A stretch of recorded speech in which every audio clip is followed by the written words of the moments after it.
Well, it's Sunday morning. It's not quite 11 o'clock, and I am preparing to make chili. So I've got my vegetable broth, all my beans, some tomato stuff, a little bit of corn, and then over here I've got all my spices, so I am ready to go. And Char has come into the kitchen to say hi. Hi, how's that sweet baby? You wanna go outside? Come on, Mommy will let you out. Come on. Good girl. So I usually like to use the Morningstar Farms crumbles for chili, but they didn't have the regular crumbles at the store. They just had these veggie chorizo crumbles, so we're gonna try that and see how it is. I'm guessing it's probably not gonna be too different. It'll probably just be slightly spicier, which for chili, hey, that works. Here's how things are doing in the pot. So far, so good. Update. These chorizo crumbles look oranger than the regular crumbles, which I guess is because they have more spices. I looked at the back of the package. It says it has paprika and carrot juice, so I'm guessing that is what gives it the orange color. So now that I'm back in my own space and I can keep my yoga mat rolled out all the time without being in anybody's way, which I could not do while I was at my parents' house, I think I'm going to go back to doing my random yoga generator on top of whatever other yoga I'm planning to do that day, live streamed. So I'm signed up for a class today. It's a 45-minute slow flow. So let us see what else I will do on top of that. 35 minutes of yin. Hooray. That's actually great because I did a warrior workout / HIIT class yesterday and my calves are killing me. So I think 35 minutes of yin will be just the thing. Okay, I have 2 stacks of books on the end of my coffee table. Please don't look at the rest of my coffee table. It's a terrible mess. So this one, this stack, almost all of these are books that I put on my TBR in 2019 and are also books that I already own. So I would definitely like to get to all of these by the end of the year. And the 2 on the bottom were gifts, so I would also like to get to those by the end of the year. And then this other pile over here are books that I hauled in July that I would also like to try to get to this year rather than waiting until next year. So we shall see.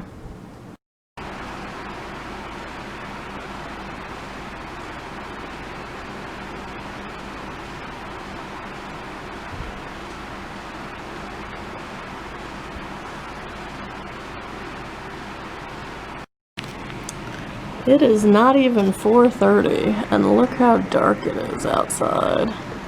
It is pouring down rain.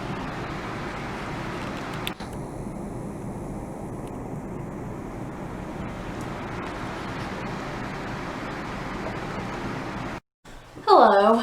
So I went to the dentist this morning, which was interesting because I haven't been to the dentist since January or December, perhaps, and so obviously this was my first time going in since the pandemic hit, and it was very interesting. And my dental hygienist was basically one step away from being in a hazmat suit, which is completely understandable since they're literally working in people's mouths all day, every day. Well, in this case, Monday through Thursday, because they don't work on Friday, but whatever.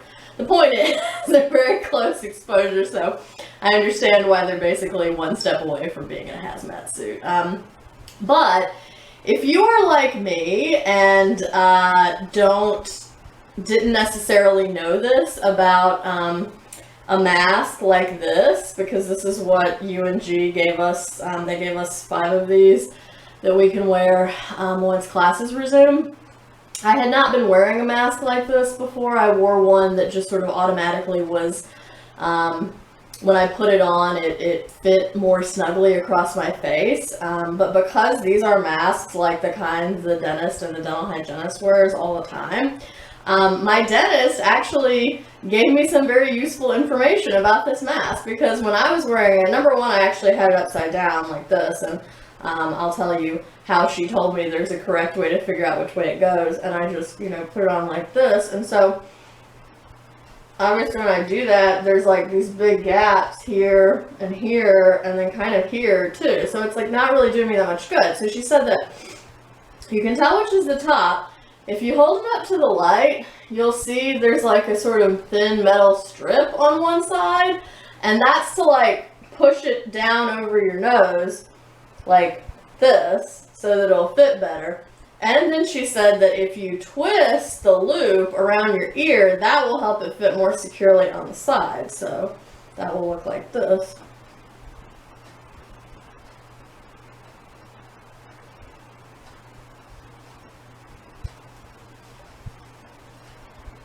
Ta-da! So even though there's still kind of a low gap on the sides, it's definitely fitting a lot more snugly than before. So shout out to Dr. Masiadri for teaching me that little handy dandy trick with the mask. So hopefully, if y'all didn't already know that, that might be useful to you.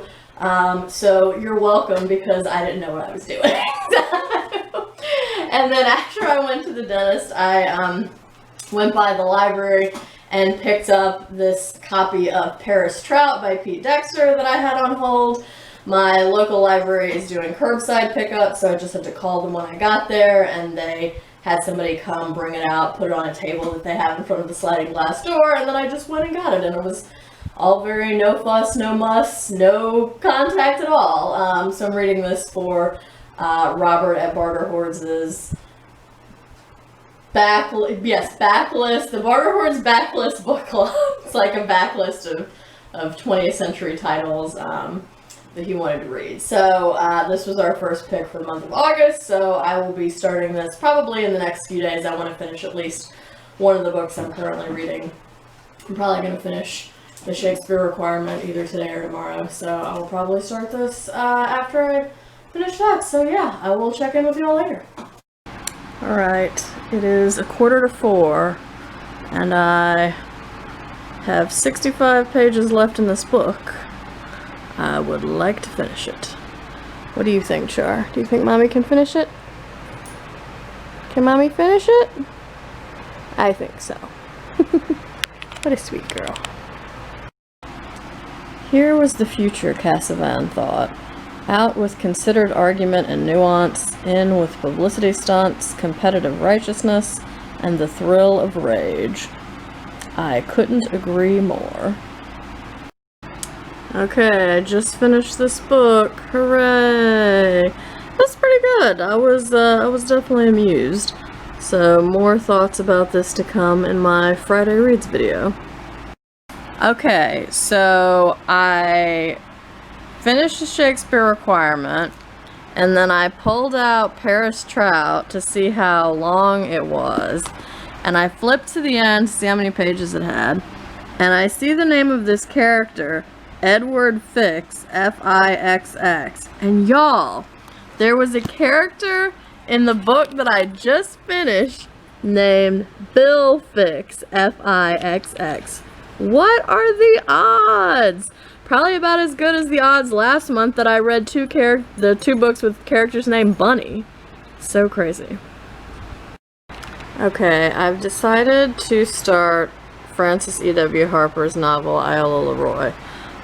One, because I'm teaching it later this month and I haven't read it yet, so that would probably be a good thing to do. And secondly, because the other two books that I'm reading right now, I'm reading them as ebooks. One is Britt Bennett's The Vanishing Half, and the other one is Philip Roth's The Human Stain.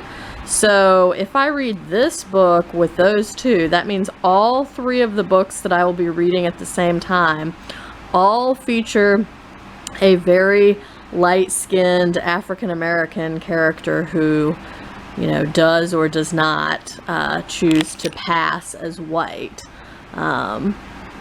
and from very different time periods too, because this book was published in 1892. The Vanishing Half was just published this year, and I think The Human Stain was published in 1998. So yes, very interesting indeed. Maybe I'll even wrap all of those up in one go, just to like sort of compare them all against each other. That might be interesting. Okay, later. I'm reading Brit Bennett's The Vanishing Half, and I thought this point about racial passing was really interesting. But the Passe Blanc were a mystery. You could never meet one who'd passed over undetected, the same way you'd never know someone who successfully faked her own death. The act could only be successful if no one ever discovered it was a ruse. Desiree only knew the failures, the ones who'd gotten homesick or caught or tired of pretending. But for all Desiree knew, Stella had lived white for half her life now, and maybe acting for that long ceased to be acting altogether. Maybe pretending to be white eventually made it so. Hello, it's Wednesday. I feel like I've had kind of a busy morning already. I got up, I had 1 cup of coffee, I took Char on a walk. Haven't tracked it yet. I think we went maybe like 3/4 of a mile, 8/10 of a mile, something like that, around the neighborhood. Then we came back, I went to Publix, where shopping is a pleasure. And no, I'm not a paid spokesperson, I'm just a very big fan of Publix. So I went to do my grocery shopping, because I was out of milk and other essentials. And they had crumbles this time. They had the regular crumbles, which is good, because the chorizo ones were fine, but again, the bright orange color, even though I know it was from carrot juice, was a little bit disconcerting. So I'm happy to just have the not orange regular ones. So yes, I stocked up on that and some other things. Yeah, I don't know about y'all, but grocery shopping during the pandemic, initially, it was just very stressful. But now I'm just more like, let me just get in there as fast as I can and get back out as fast as I can. So I think I left the house to go over there at like, I'm thinking 9:45-ish. And it takes about 10 minutes to get over there from where I am with stoplights and traffic and what have you. And I was out in my car driving back at like 10:15. So I'm just like, I'm in there, I'm just going up and down the aisles as fast as I can and just get out. So yeah. What else? Oh, I started Iola Leroy yesterday. I'm about 45 pages into this, and so far it's interesting. Oh, hold on 1 second, the phone's ringing. You know, anytime you're trying to actually do something, that's the time people are going to bother you with spam calls. Anyway, I'm about 45 pages into this book, and it's interesting so far. So it's set during slavery and during the fighting of the Civil War. So we've already met several characters thus far who, African American characters who have kind of different feelings about whether they're going to attempt to join the Union Army once it comes through. This is set in North Carolina so far, my home state. And there have been kind of varying responses. So basically everyone who's been involved in these discussions has said, you know, freedom is so important. I think it's, you know, the most important thing possible, and it doesn't matter if you have a master or mistress who's been kind to you, because you know, I basically, like, I'd rather be free on my own than belong to anyone, whether they're nice or cruel. But yeah, it's interesting to see why some people aren't actively attempting to escape. So one man couldn't bear to leave his mother because she's too old and feeble and probably wouldn't make it. And so he says he can't bear to, you know, be free himself, but to know that she's still in slavery and will, you know, die without him. So anyway, and there's also been some discussion of colorism too that's taken place between light complexioned African Americans versus darker skinned African Americans, and sort of how people perceive that. So that's interesting too. So yeah, it's going well so far, and this is pretty short. It's only about 215 pages, so if I'm already on 45 now, I imagine I will make it through this in probably like 4 or 5 days, so that's good. So yeah, I think I'm going to end the vlog here. What else? Oh, I also wanted to say, confession time. I have not been following through on my random yoga generator. But I am actually scheduled for a live stream class today, which is good. Hopefully that will help get me back on track. It's just hard to sort of, unless you've established a habit of, yes, I will do yoga at this time, you know, every single day or whatever. It's really hard to kind of commit yourself to doing that. You just keep kind of like pushing it off and being like, oh, I'll just do it later. And then you're like, oh, but now it's 8 o'clock at night. It's too late and whatever. So yes, I'm hoping that actually being signed up for the 4 o'clock live stream class today with Chloe, which is a warrior workout, so yeah. That will help get me back on track. But yeah, I'm going to end this vlog here, so I will see y'all in a Friday Reads video. And until next time, would it kill you to call your mother?